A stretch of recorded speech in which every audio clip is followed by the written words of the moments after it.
ओम नमो भगवते वासुदेवाय the deep dive को समस्तंकु स्वागत। नमस्कार। आज आमे अतिबड़ी जगन्नाथ दासंक ओडिया भागवतर गभीरतारे प्रवेश करबाकू जाउछु। हाँ आउ एहा एक बहुत रोचक अध्याय।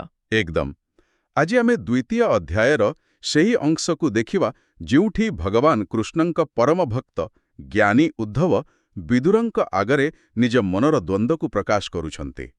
आउ एही द्वंद्व ही आम पई ज्ञानर द्वार खोली दिए। ठीक कहले। तेणु आमर आजिर मिशन हेउछि उद्धवंक आखिरे कृष्णंक सही दैवी एवं मानवीय लीलार रहस्यकू बुझिबा। अनुरोध आलोचनाटिकू शेष पर्यंत शुणिबे जहाद्वारा आपण एहार गूढ़ अर्थ बुझिपारिबे। आउ जदि आमर एही प्रयास भल लागे तेबे चैनल को सब्सक्राइब करबाकू भूलिबेनी। हाँ चलंतु आरंभ करिबा। तेबे द्वितीय अध्यायरू उद्धव उवाच सुमधुर स्वररे ब्रह्मा सर्जना जेणु नही तेणु सकल मनमोही जे कृष्ण अनुराग मुख सुंदर हास रंगरेखा तेणे मोहित चित्त धरी मोक्ष लभिले ब्रजनारी से शांत रूप एक रूपी बसई सर्वभूते व्यापी तार विभूति देवगण पूजन्ति ताहार चरण देवंक अर्थे से मुरारी जन्मई नाना रूप धरी स्वभावे जन्म जाहार नाही निमित्त अर्थे कल्पे देही अग्नि जेसने नाना जमते जतने जळई जगते। देखंतु आरंभरू ही केते गभीर कथा। उद्धव कहुछंती कृष्णंकर सेई मनमोहक रूप सेटा ब्रह्मांक सृष्टि नुहे। हो माने ताहा अलौकिक स्वयंभू और सेही रूप और तांकर सेई सुंदर हसरे ब्रजनारी माने मोहित होई मोक्ष पाइगले। एठी मो मनरे प्रश्न आसुची केवल कहार रूप देखि जणे मुक्ति केमिति पाई परिबो। एटा ही तो उद्धवंकर द्वंद्व आउ आम समस्तंकर भी। एठी देखंतु भगवानकर दुईटा स्वरूप कथा कुआ जाउछि। गोटे हेला निर्गुण रूप माने जहार कोनोसी आकार नहीं। एकदम जिए सर्वव्यापी शांत एकरूपी से हेउछंती परम ब्रह्म किंतु भक्त पाई से सगुण रूप धारण करंती माने मानवीय रूप जाहाको आमे देखि परिबा अनुभव करि परिबा। और सेई अग्निर उदाहरणटा बहुत सुंदर। हाँ जगन्नाथ दास बहुत सरल भावरे बुझेइछंती। अग्निर तो निजर किछि आकार नाही किंतु जो काठेरे लागे सेई भଳି आकाररे जळे सेमिति परमात्मा विभिन्न उद्देश्य पई अलगा अलगा देह धारण करंती। ओहो तेबे तांकर एई मानव रूपटा तांकर सीमा नुहे बरं भक्त पई एक सेतु परी। ठीक धरिछंती। एहा एक सेतु जहाद्वारा साधारण मनीष सेई असीम तत्व सहित जोड़ी होई परिबो। ब्रजनारी माने तो किछि वेद वेदांत पढ़ी नथिले ना सेमानक पई तो कृष्ण ही सबु किछि थिले। हाँ तांकर सेई मोहिनी रूप सेई हस सेथिरे ही सेमाने निजर पूरा चेतना को एकाग्र करिदेले। तेणु सेमानक पई ज्ञान जोग बा कर्म जोग नुहे निश्चक प्रेमर भक्ति जोग ही मुक्तिर सबुठु सहज रास्ता होईगला। बुझिली एहा तांकर नरलीलार अंश किंतु उद्धवंक भଳି ज्ञानी भक्त पई एही मानवीय आचरण ही बेसी आश्चर्यकर लागुछि। आगकु से जहा कहुचंती सेथिरे तांकर कष्ट आहुरी स्पष्ट हेउछि सुमधुर स्वररे। एकथा मोरे खेद करे से जन्मी वसुदेव घरे कंसर डरे गोप मेले लुचि जेइथिले बालक काळे तह मथुरापुरे आसी गज चाणुर कंस नासी जाइणा माता पिता पास बोइले क्षमा कर दोष तुमको निश्चिंत न करी व्यर्थे बेणी देह धरी से कथा विडंबन मोते हृदय दहे अविरते तार चरण रेणु गंध आघ्राण करी नासारंद्र केता पासरी पारि चित्ते सुदृढ़ योगाभ्यास नित्ये। एही अंशटा सतरे मनकु छुई जाए। उद्धव सीधा कहुचंती एकथा मोते खेद करे माने बहुत कष्ट दिए जिए परमेश्वर से कंस डरेरे लुचि थिले। हाँ आउ तापरे निज माता पितांकु मुक्त कला परे क्षमा मागुछंती। सेटा तो आहुरी आश्चर्य।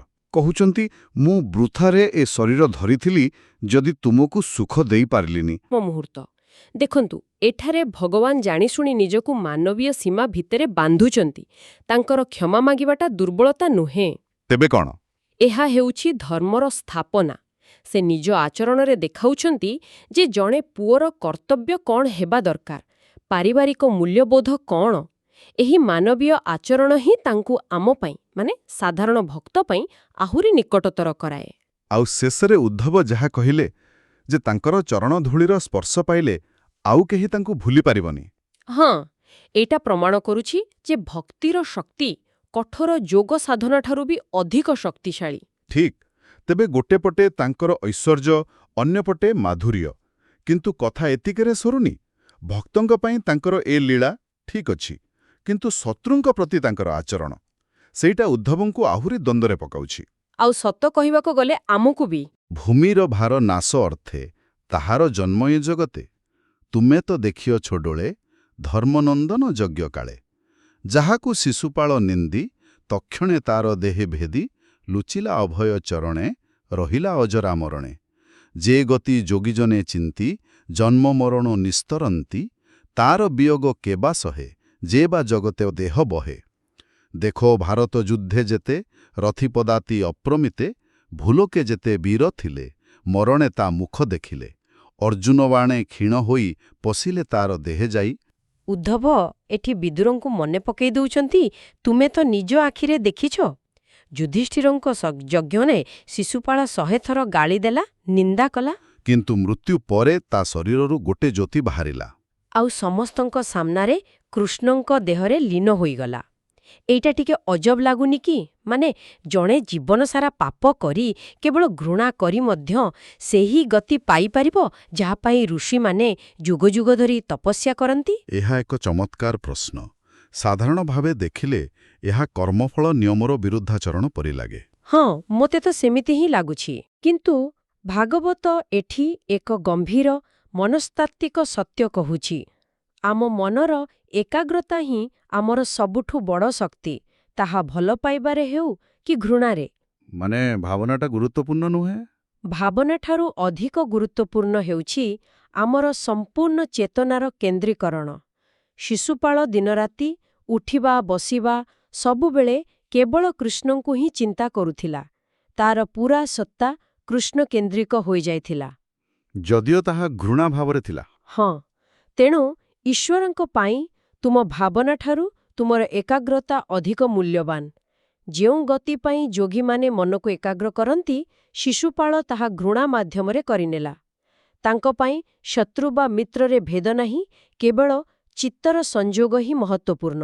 ବାଃ, ଏହା ତ ଏକ ସମ୍ପୂର୍ଣ୍ଣ ଭିନ୍ନ ଦୃଷ୍ଟିକୋଣ।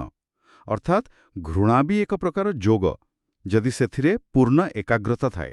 ଆପଣ ସେମିତି କହିପାରନ୍ତି। କିନ୍ତୁ ଉଦ୍ଧବଙ୍କୁ ସବୁଠୁ ଅଧିକ ବ୍ୟଥିତ କରୁଥିବା ବିଷୟଟି ଏବେ ଆସୁଛି, ଯେଉଁଠି ପରମେଶ୍ୱର ନିଜକୁ ଅତ୍ୟନ୍ତ ବିନମ୍ର ଭାବରେ ଦେଖାଉଛନ୍ତି। ହଁ, ତାଙ୍କର ସେଇ ବିନମ୍ରତା ହିଁ ସବୁଠୁ ବଡ଼ ରହସ୍ୟ। ତ୍ରୈଲୋକ୍ୟନାଥ ସେ ଅନନ୍ତ, ସ୍ୱଭାବେ କମଳାର କାନ୍ତ। ତ୍ରିଦଶ ଦେବେ ତା ଚରଣେ, ସେବା କରନ୍ତି ଅନୁକ୍ଷଣେ। ଯାହାର ସମାନ ବା ଅଧିକ, ନାହିଁ ଏ ଚତୁର୍ଦ୍ଦଶ ଲୋକ। ସେ ପୁଣି ସ୍ଥାପି ରାଜପଦେ, ପୂଜିଲା ଉଗ୍ରସେନ ପାଦେ।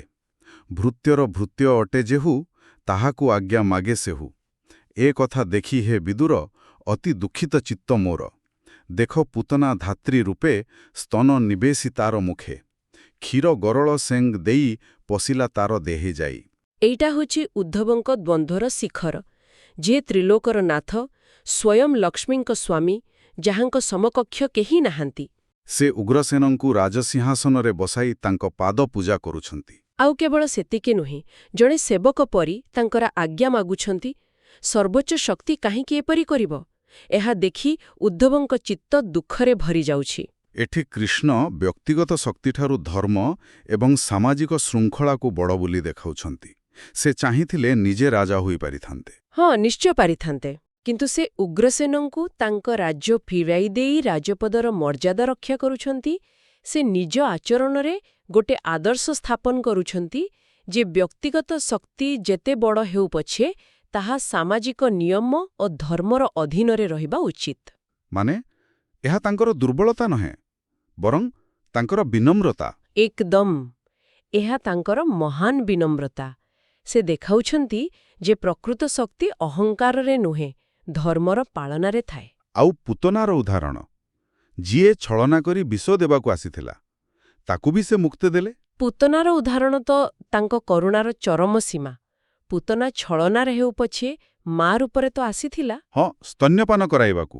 ଆଉ କୃଷ୍ଣ ତାର ମନ୍ଦ ଉଦ୍ଦେଶ୍ୟକୁ ନ ଦେଖି କେବଳ ସେଇ ମାତୃକର୍ମକୁ ସ୍ୱୀକାର କଲେ ଆଉ ତାକୁ ସେହି ଗତି ଦେଲେ ଯାହା ତାଙ୍କ ନିଜ ମା ଯଶୋଦାଙ୍କୁ ମିଳିଥାନ୍ତା। ଏହା ତାଙ୍କର ଅସୀମ କ୍ଷମାକୁ ଦର୍ଶାଏ। ବାଃ! ତେବେ ଏହି ସମଗ୍ର ଆଲୋଚନାରୁ ଆମେ କ'ଣ ବୁଝିଲେ? ଆଜି ଆମେ ଉଦ୍ଧବଙ୍କ ଆଖିରେ କୃଷ୍ଣଙ୍କର ଏକ ବିଚିତ୍ର ଦ୍ୱୈତ ରୂପ ଦେଖିଲେ। ହଁ, ଗୋଟିଏ ପଟେ ସେ ସର୍ବଶକ୍ତିମାନ ପରମବ୍ରହ୍ମ, ଆଉ ଅନ୍ୟପଟେ ସେ ଜଣେ ସାଧାରଣ ମଣିଷ ପରି କର୍ତ୍ତବ୍ୟ, ସମ୍ପର୍କ, ବିନମ୍ରତାରେ ବନ୍ଧା। ଆଉ ଏହି ଆଲୋଚନା ଆମ ପାଇଁ ଏକ ଗଭୀର ଚିନ୍ତାରୁ ବିଷୟ ଛାଡ଼ି ଯାଉଛି। ଉଦ୍ଧବଙ୍କର ଏହି ଦ୍ୱନ୍ଦ୍ୱ ପ୍ରକୃତରେ ପ୍ରତ୍ୟେକ ସାଧକର ଦ୍ୱନ୍ଦ୍ୱ। ହଁ, ଆମେ ଦେଖିଲେ କୃଷ୍ଣ ପ୍ରେମରେ ପାଗଳ ଭକ୍ତ ବ୍ରଜନାରୀ ଆଉ ଘୃଣାରେ ଜଳୁଥିବା ଶତ୍ରୁ ଯେମିତିକି ଶିଶୁପାଳ ଦୁହିଁଙ୍କୁ ସମାନ ମୁକ୍ତି ଦେଉଛନ୍ତି। ଏହା ଆମକୁ ଭାବିବାକୁ ବାଧ୍ୟ କରୁଛି। କ'ଣ? ଈଶ୍ୱରଙ୍କ ପାଖରେ ପହଞ୍ଚିବା ପାଇଁ ପ୍ରକୃତରେ କ'ଣ ଅଧିକ ଗୁରୁତ୍ୱପୂର୍ଣ୍ଣ? ଆମ ମନର ଭାବନା ପ୍ରେମ ନା ଘୃଣା, ନା କେବଳ ଆମ ମନର ଅବିରତ ଏକାଗ୍ରତା? ତାହା ଯେ କୌଣସି ରୂପରେ ହେଉନା କାହିଁକି। ଏକ ଚମତ୍କାର ପ୍ରଶ୍ନ, ଆଉ ଏହାର ଉତ୍ତର ଆମେ ଆମ ଶ୍ରୋତାଙ୍କ ପାଇଁ ଛାଡ଼ିଦେବା। ଆପଣଙ୍କ ମତାମତ କ'ଣ ଆମକୁ ନିଶ୍ଚୟ ଜଣାନ୍ତୁ। ଯଦି ଆଜିର ଆଲୋଚନା ଭଲ ଲାଗିଥାଏ ତେବେ କମେଣ୍ଟ ବକ୍ସରେ ଓ ନମୋ ଭଗବତେ ବାସୁଦେବାୟ ନିଶ୍ଚୟ ଲେଖନ୍ତୁ। ପରବର୍ତ୍ତୀ ଅଧ୍ୟାୟରେ ଏହାର ଆଗକୁ ଆଲୋଚନା କରିବା। ହଁ, ସେ ପର୍ଯ୍ୟନ୍ତ ଆମ ସହିତ ଯୋଡ଼ି ହୋଇ ରୁହନ୍ତୁ। ଧନ୍ୟବାଦ। ଧନ୍ୟବାଦ। ଆପଣ ଶୁଣୁଛନ୍ତି ରେଡିଓ ତୋଷାଳୀ, ଆମ ମାଟିର ସ୍ୱର।